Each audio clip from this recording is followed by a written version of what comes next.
Hey everybody, so I just wanted to kind of go over the instructions for these geochemical cycle coloring sheets.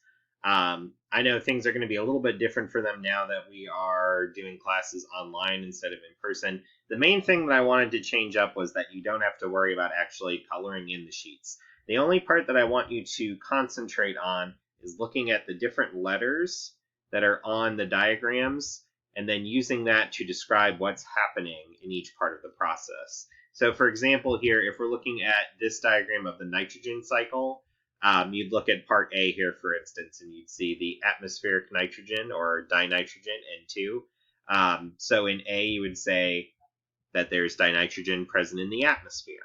Then you look at this arrow here for B, and you talk about nitrogen moving from the air into the soil and then being fixed by bacteria in the soil.